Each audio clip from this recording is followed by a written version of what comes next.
La Voix royale, chapitre 4. Un éclat royal par Bill Johnson. Le pardon réécrit votre histoire. Quand la royauté de Dieu entre en contact avec votre passé.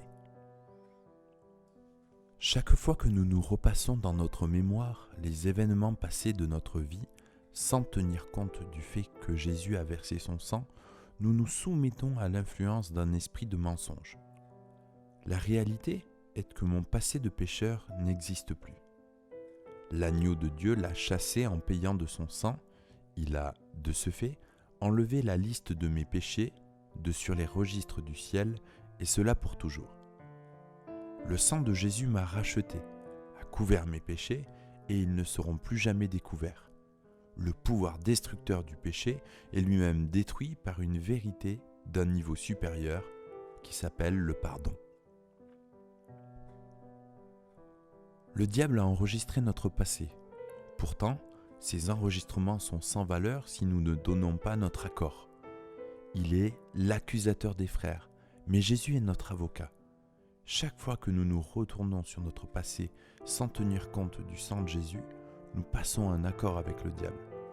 Quand on lui donne le pouvoir, il dévore. D'autre part, quand nous nous accordons avec Dieu, il nous donne les pleins pouvoirs. Cela nous libère de l'emprise du mensonge et nous rend capables de vivre suivant la volonté de Dieu. Ce pouvoir n'est pas indépendant de Dieu, mais c'est grâce à Dieu que nous l'avons. Quand nous sommes en harmonie avec Dieu, la vérité nous rend forts. C'est la force vive de la croix. La vérité nous est déjà acquise parce que Jésus, le roi, est mort à notre place.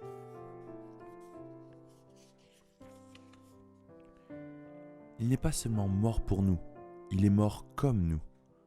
Notre accord avec Dieu est toujours le centre et le moteur de notre foi. Il nous rend capables de faire mûrir le fruit de la vérité. Et ce fruit apporte la liberté. Notre foi grandit quand nous sommes, du fond du cœur, sur la même longueur d'onde que Dieu. Le chemin vers l'humilité. La religion nous incite à renifler notre passé dans le but que nous restions humbles. Repasser dans notre tête notre passé de pécheur pour rester humble et pervers. En fait, cela développe en nous la honte qui est une pauvre contrefaçon de l'humilité. La honte conduit à l'humiliation qui s'oppose à la vérité. Nous obliger à rester conscients de notre passé de péché pour nous maintenir dans l'humilité est la manifestation d'un esprit religieux cruel. Il nous demande de garder dans notre esprit quelque chose qui n'est pas de Dieu.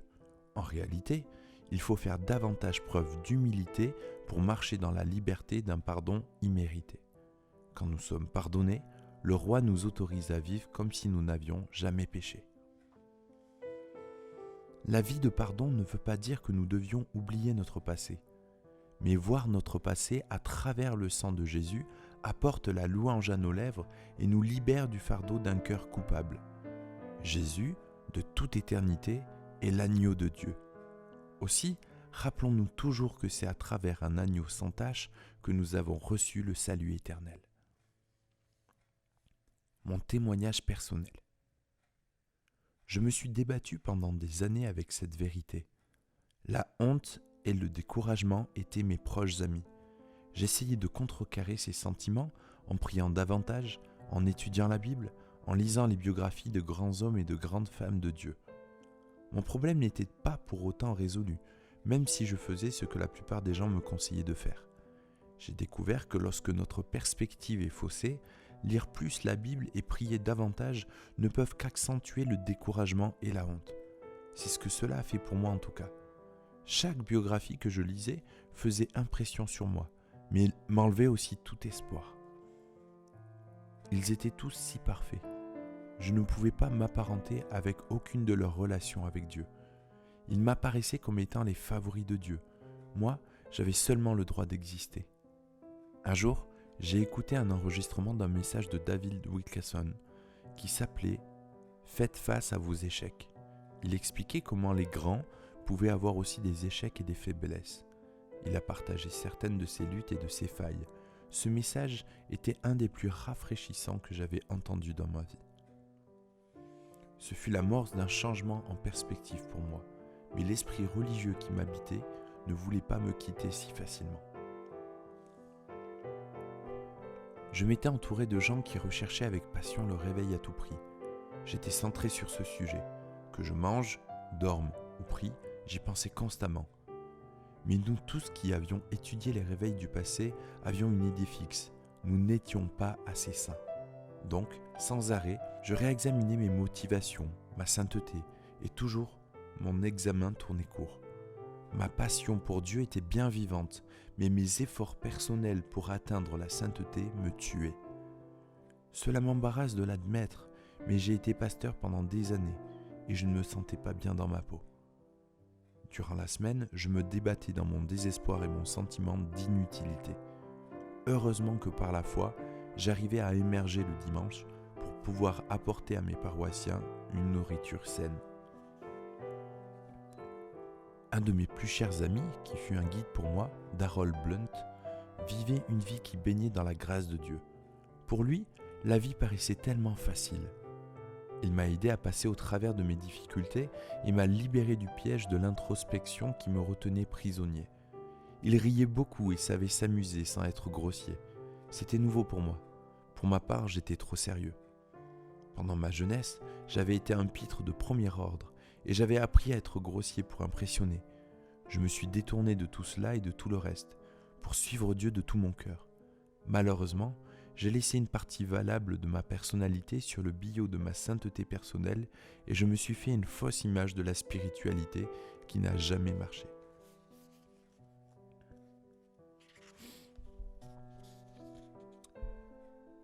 Comment Dieu s'en est-il pris pour me changer ? Cela ne s'est pas fait à un moment précis où tout a été changé en un tour de main. Mais il y a eu une succession de choses qui sont intervenues dans ma vie, qui ont brisé l'esprit religieux qui me tenait lié et qui m'ont permis de trouver en lui ma stabilité. J'avais besoin de repentance. Parler de repentance me paraît étrange parce que c'était un de mes thèmes favoris. Pourtant, la vraie repentance consiste à changer la façon dont vous pensez. Elle doit toucher notre esprit, réorienter notre cœur et le diriger vers un Dieu qui pardonne. La foi est le signe d'une vraie repentance. Je ne vivais pas avec des péchés cachés. Il n'y avait pas dans ma vie de mauvaises habitudes qui auraient pu tourmenter ma conscience et me rendre honteux. C'était mon statut d'homme qui me rendait honteux. Et je me décourageais de ne pas être ce que j'aurais voulu être. À ce stade, il ne me restait qu'à croire que ce que le roi Jésus avait fait était suffisant. Tout paraissait si simple maintenant. La honte qui m'habitait annulait son œuvre de rachat. Mon découragement déshonorait les promesses du roi qui étaient pleinement suffisantes.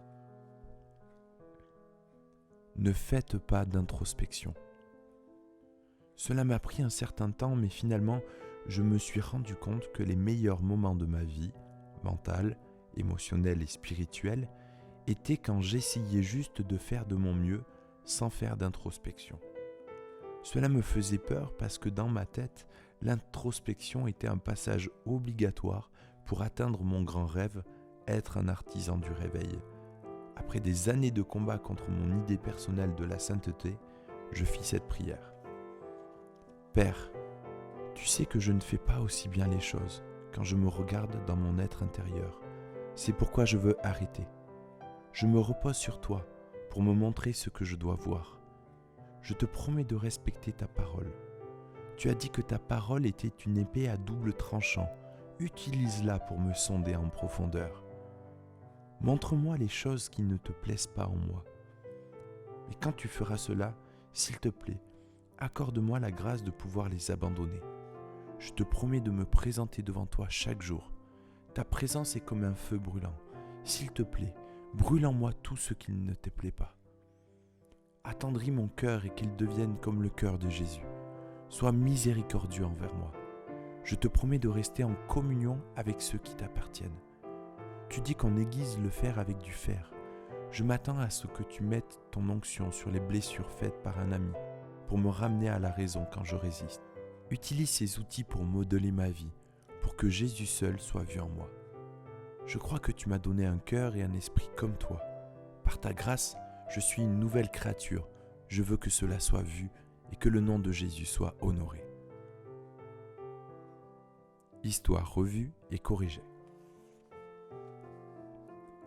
Le pardon change effectivement notre passé. Le journal de bord de Dieu enregistre notre vie en tenant compte de son pardon et de notre foi. Dans son livre, aucune trace de notre vie de péché et des actes stupides que nous avons pu faire. Pensez à Sarah, la femme d'Abraham. Dans Genèse 18, il est écrit « Elle rit en elle-même en disant « Maintenant que je suis usée, aurais-je encore des désirs ? Mon Seigneur aussi est vieux. » Le Seigneur dit à Abraham « Pourquoi Sarah a-t-elle ri en disant « Est-ce que vraiment je pourrais avoir un enfant, moi qui suis vieille ?» Y a-t-il rien d'étonnant de la part de l'Éternel ? L'année prochaine, au temps fixé, je reviendrai vers toi et Sarah aura un fils. Mais Sarah a menti. Je n'ai pas ri, car elle avait peur. Et il a dit, si, tu as ri. Le mot hébreu pour rire dans ce verset ne veut pas dire un rire embarrassé et étouffé. En fait, elle s'est moquée de Dieu et de ses paroles et elle a aggravé son cas en mentant au Seigneur et en niant l'avoir fait. Dans Hébreux 11, verset 11, il est écrit « C'est par la foi aussi que Sarah elle-même, malgré son âge avancé, fut rendue capable de donner le jour à une descendance, parce qu'elle tint pour fidèle celui à qui a fait la promesse. » C'est la même femme. Qu'est-ce qui s'est passé ? Apparemment, elle s'est repentie, elle a tourné son cœur vers Dieu et a fait sienne sa destinée en Dieu. En agissant ainsi, cela a permis à Dieu de réécrire son histoire et d'enlever le péché qui est relaté dans l'Écriture. Ce qui est écrit dans Hébreux 11 nous montre combien Dieu consigne les événements de notre vie dans son livre et ce dont il se souvient. Dieu a écrit son histoire de façon à mettre en relief ce qui lui plaît le plus en elle, sa foi. J'ai l'impression de l'entendre vanter partout dans le ciel le courage et la grande foi de Sarah. Voici une dame qui ne pouvait pas avoir d'enfant, mais qui savait que j'étais un Dieu fidèle. Vous pouvez l'imaginer dire à l'ange qui fait fonction de scribe « Veillez à bien écrire ceci. C'est ma fille, elle a eu foi en moi. D'autres ne l'auraient pas fait, mais elle l'a fait. » Quand Dieu voit ainsi la vie d'un croyant, qui sommes-nous pour juger autrement ? Le sang de Jésus change notre histoire qui devient alors son histoire. Il y a quelques années, j'ai entendu une parole prophétique qui a réellement touché mon cœur. Dieu m'a parlé de cette façon. Je ferai disparaître les cicatrices de ta vie, je les changerai d'une façon telle qu'elles auront l'apparence d'un cristal finement ciselé. C'est cela l'amour de Dieu. Ce qui était méprisable est devenu un témoignage de la grâce de Dieu, une chose merveilleusement belle. Notre façon de penser. Un esprit qui s'appuie sur la chair est mort et, en plus, en guerre avec Dieu. C'est un esprit qui n'est pas renouvelé. Un esprit renouvelé est par nature l'esprit de Christ. Il est capable de démontrer la volonté de Dieu, comme c'est écrit dans la prière « Que ta volonté soit faite sur la terre comme au ciel » dans Matthieu chapitre 6, verset 10. L'exhortation contenue dans l'Écriture est claire. Ayez en vous la pensée qui était en Christ Jésus, Philippiens 2, verset 5. Le renouvellement de notre esprit démarre avec notre nouvelle identité, obtenue à la croix. Nous étions esclaves du péché, maintenant nous sommes esclaves de la droiture. Nous devons supporter cette réalité dans notre vie. L'apôtre Paul, dans sa lettre à l'église de Rome, appuie sur cette vérité. Ainsi, vous-même, considérez-vous comme mort au péché. Romains chapitre 6, verset 11. C'est une attitude, une façon de penser, une preuve de repentance. L'esprit a la possibilité d'affecter notre conduite, de la rendre positive ou négative. Mais il n'a pas le pouvoir de changer notre nature. Cela se fait seulement quand nous renaissons à une vie nouvelle. Quand les gens font l'expérience de la nouvelle naissance, ils sont complètement transformés jusqu'au plus profond d'eux-mêmes. Ce n'est pas l'apparence extérieure qui va changer en premier. Dieu s'installe dans nos cœurs et commence à nous transformer de l'intérieur. La religion travaille sur l'extérieur. Si elle peut apporter la conformité, elle n'est pas capable de transformer. Car il est tel que sont les arrière-pensées de son âme. Proverbe 23, verset 7. Quand nous devons nous considérer comme morts au péché, c'est plus qu'une suggestion à penser de façon positive dans nos conversations. C'est une invitation à entrer dans la force vive d'une réalité rendue accessible seulement au travers de la croix. Le pouvoir surnaturel de cette façon de penser crée en nous un style de vie qui nous affranchit. Cela est rendu possible parce que c'est la vérité. Dire que nous avons péché est vrai. Dire que je suis libre du péché est encore plus vrai. Un esprit renouvelé est nécessaire pour que nous puissions goûter à la vie surnaturelle. C'est ce que Dieu a préparé pour nous, c'est la vie chrétienne normale. Comment Dieu nous voit ? Tout comme les rois dans l'Ancien Testament avaient besoin des prophètes, le sacerdoce royal a besoin, aujourd'hui, de serviteurs pour nous aider à atteindre le but que le Seigneur s'est fixé dans nos vies. J'ai apprécié les nombreuses occasions où les membres du corps de Christ m'ont donné des paroles d'encouragement que le Seigneur avait mises sur leur cœur. C'est la nature profonde du ministère prophétique.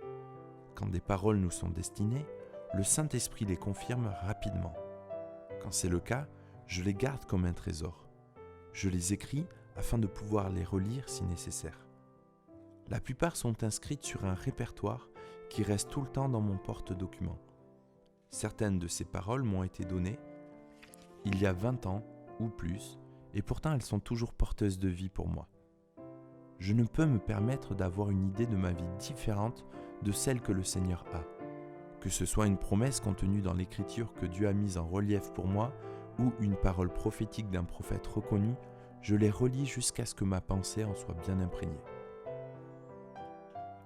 Les promesses sont comme le gouvernail d'un bateau. C'est celui-ci qui détermine la direction du bateau. Et ce que je fais des promesses de Dieu détermine mes pensées, et même influe sur la réalité de tous les jours. Il est essentiel de comprendre ce que Dieu pense de moi et des autres pour rentrer dans ma destinée.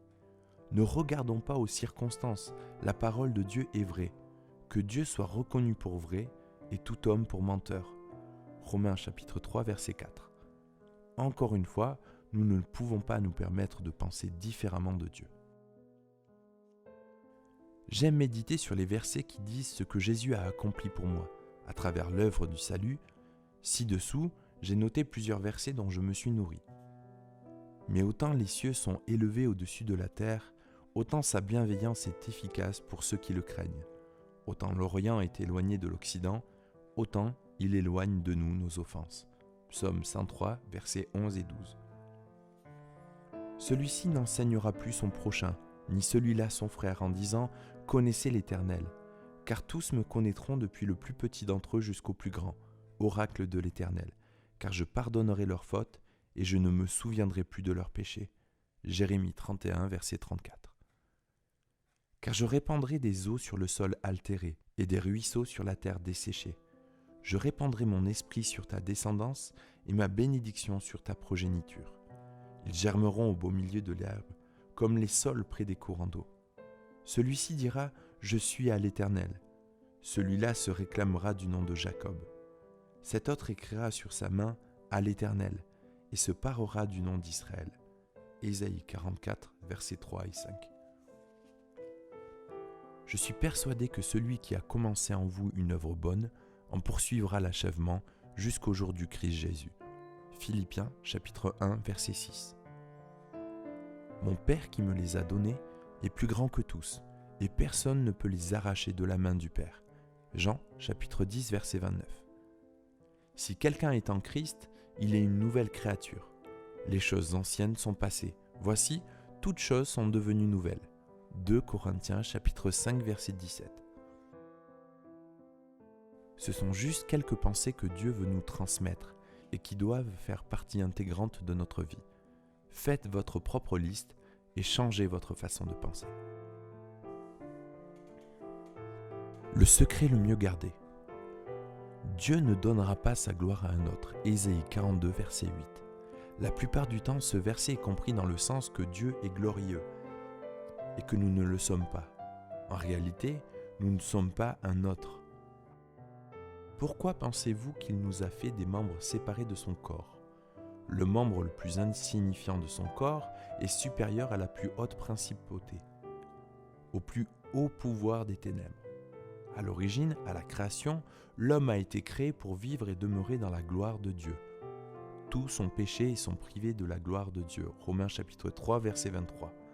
L'œuvre de la croix enlève ce qui a fait échouer son plan et remet tout à la place initiale, comme à l'origine. Le cœur religieux ne veut pas reconnaître que nous avons été vraiment créés à son image et que le fait que nous soyons nés de nouveau nous restaure et nous redonne une nature parfaitement pure, exempte de tout péché. Dans sa prière sacerdotale, Jésus a ajouté ceci : « Et moi je leur ai donné la gloire que tu m'as donnée, afin qu'ils soient un comme nous sommes un. » Jean 17, 22. Il est écrit dans les Proverbes que la sagesse nous apportera une couronne de gloire. Même nos corps mortels ont été conçus pour vivre dans sa gloire. Comme nous nous habituons de plus en plus à la présence de sa gloire en nous, même nos corps réclament la glorieuse présence de Dieu. Les fils de Corée, qui avaient passé un temps considérable dans la gloire de Dieu et qui en avaient vu les effets sur leur personne physique, ont chanté dans le psaume 84, verset 3, « Mon cœur et ma chair acclament le Dieu vivant ». Quand la royauté de Dieu touche nos vies, nous découvrons que nous sommes faits pour vivre dans la gloire de Dieu. Nous ne vivons plus dans les liens de notre passé, dans nos exploits et dans les performances de notre vie de tous les jours, mais nous savons que notre seule valeur est dans l'amour que nous lui portons. Car il coule de cette source une eau vive et la révélation de la vérité, pour ceux qui ne l'ont pas encore trouvée sur la surface de la terre. Bibliographie. Hébreux chapitre 6, verset 1. Repentance des œuvres mortes et foi en Dieu. Note. La repentance et la foi sont les deux côtés d'une pièce de monnaie. Vous détourner de quelque chose veut automatiquement dire vous détourner vers autre chose.